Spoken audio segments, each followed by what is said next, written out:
बहुत से विषय ऐसे हैं जिन पर कभी न समाप्त होने वाली बहस हो सकती है।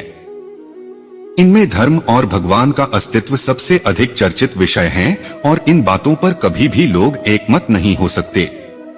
जीवन की शुरुआत कैसे हुई इसके विषय में हमारे धर्म ग्रंथों और विज्ञान दोनों के विचार बिल्कुल अलग हैं। विज्ञान के अनुसार इस सृष्टि की रचना स्वतः ही हुई है।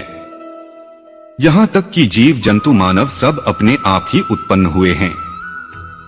स्टीफन हॉकिंस जैसे महान वैज्ञानिक ने भी कहा था कि इस दुनिया में जो भी है वो स्वयं ही उत्पन्न हुआ है। मनुष्य अपनी उत्पत्ति से आज तक यह जानने का प्रयास करता रहा है कि भगवान कौन है और भगवान को किसने उत्पन्न किया।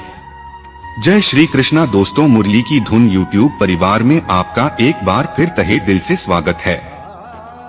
मनुष्य ने इतनी उन्नति कर ली कि वो चंद्रमा पर पहुंच गया।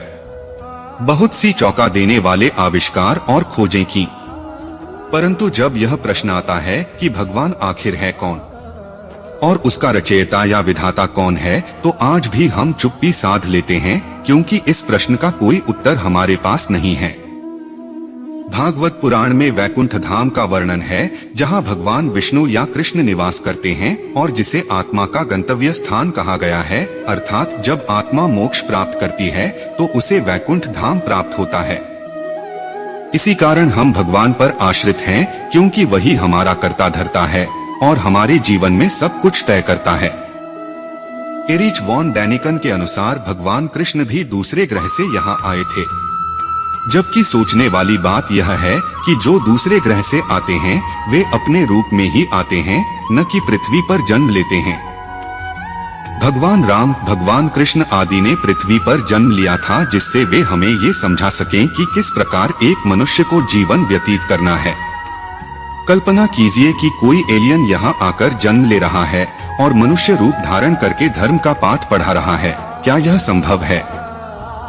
तो यह सब जानकर आपको क्या लगता है, क्या भगवान वास्तव में है? क्या भगवान की हमारे जीवन में या हमारी रचना करने में कोई भूमिका नहीं है? यदि आप थोड़ा भी विश्वास रखते हैं कि भगवान है, तो उससे प्रेम कीजिए, न कि उसके अस्तित्व पर शंका रखिए। शास्त्रों में इस प्रकार की अनेक बातें कही गई हैं जो आप भक्ति के माध्यम से प्राप्त कर सकते हैं। यदि भगवान नहीं है तो यह कैसे संभव है? और हाँ, भगवान से प्रेम करने के लिए आपको संसार के प्रत्येक जीव से प्रेम करना होगा, क्योंकि सब कुछ उसकी ही रचना है और जो भगवान का अंश है उसमें भी परमात्मा का वास है।